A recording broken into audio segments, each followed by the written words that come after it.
Price Lord. கர்த்தருடைய நாமத்துக்கு மகிமை உண்டாவதாக. இந்த 11வது மாதத்தில் ஆண்டவர் உங்களுக்கு என்று ஒரு வாக்குத்தத்தத்தை கொடுத்திருக்கிறார். அது என்ன வாக்குத்தத்தம் என்று பார்ப்போமானால் 1 பேதுரு 5ஆம் அதிகாரம் 6வது வசனம்.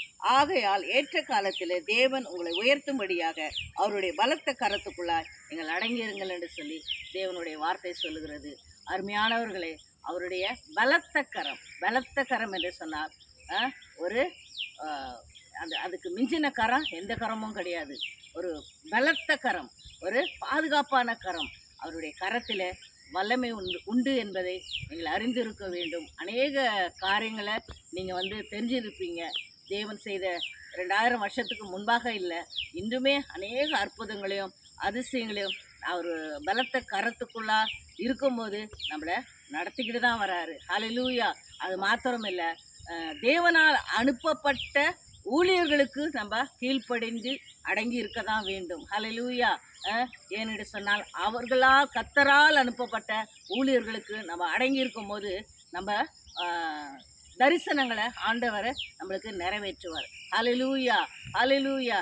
நான் என்னுடைய வாழ்க்கையில் நான் இந்த அளவுக்கு லட்சக்கணக்கான மக்களுக்கு நான் ஊழியத்தின் பாதியில் நான் சந்திப்பேன் என்று சொல்லி நான் எதிர்பார்க்கவில்லை. நாங்கள் ஆரம்ப காலங்களில் நாங்கள் கிராம பகுதியில் நாங்கள் குடும்பமாக கிராமமாக நாங்கள் ஊழியத்தை போய் செய்து வந்தோம். ஆனாலும் கூட எங்கள் கர்த்தரால் அனுப்பப்பட்ட எங்களுடைய ஊழியக்காரர்களுக்கு நாங்கள் என்னுடைய தகப்பனார் பார்த்தீங்கன்னா நல்ல ஒரு ஜெபிக்கக்கூடிய ஒரு தகப்பனார், ஒரு தாயாராக எனக்கு அமைந்து ஆண்டவர் கொடுத்தார். ஆனாலும் கூட அவங்களுடைய கரத்துக்குள்ளே நாங்கள் குடும்பமாய் அமர்ந்திருந்து அடங்கியிருந்தோம். ஆனாலும் கூட எங்கள் ஊழியக்காரர் ஒரு நாள் கூப்பிட்டார். என் கணவனார் எங்கள் ஊழியக்காருக்கு மூத்தவராக இருக்கிறதுனால, ஐயங்கள் வாங்கள், தேவன் உங்களுக்கு ஒரு தரிசனத்தை வைத்திருக்கிறார், நீங்கள் அடுத்த மாதத்துலேருந்து நீங்கள் பைபிள் ஸ்கூலுக்கு போக வேண்டும் என்று சொல்லி 2 வருஷம் பைபிள் ஸ்கூலுக்கு போயிட்டு வந்த பிறகு அவரே நீங்கள் ஒரு சபையை தொடங்க வேண்டும், அது உங்களுக்கு அநேக மக்களுக்கு அநேக குடும்பங்களுக்கு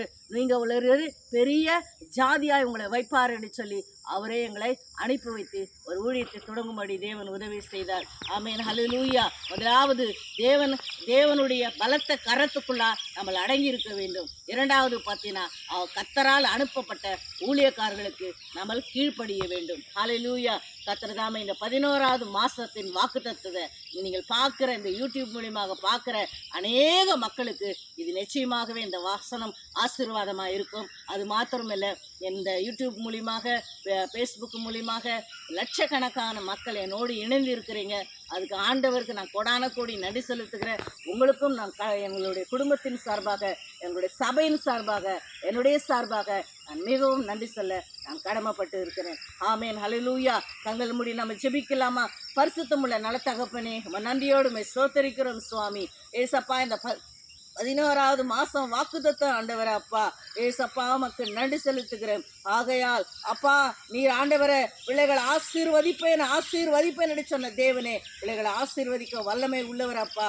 அப்பா, உங்களுடைய கரத்தில் அடங்கி இருந்து ஆசீர்வாதங்களை பெற்றுக்கொள்ள ஆண்டவரை இதை பார்க்குற ஒவ்வொருத்தருக்கும் கர்த்தாவே நீங்கள் பேசும்படியா ஜெபிக்கிறோம். இரண்டாவது தகப்பனே, உம்மால் அனுப்பப்பட்ட ஊழியக்காரர்களுக்கு கீழ்ப்படிந்து ஆண்டவரே பிள்ளைகள் இருக்கத்தக்க ஆண்டவர் நீங்கள் உதவி செய்யும்படியா ஜெபிக்கிற ஆண்டவரே. இது கர்த்தாவே இந்த 11வது மாதம் வாக்குத்தத்தம் இது பார்க்குற ஒவ்வொரு குடும்பத்துக்கு ஆண்டவரே உங்களுடைய கரத்தில் அடங்கி இருக்கட்டும். நீர் அனுப்பப்பட்ட பிள்ளைகளுக்கு ஆண்டவரே அப்பா, அவர்கள் ஆண்டவரை அடங்கி இருக்கட்டும் சுவாமி. அப்படியா நீர் பிள்ளைகளை செய்வீராக ராஜா.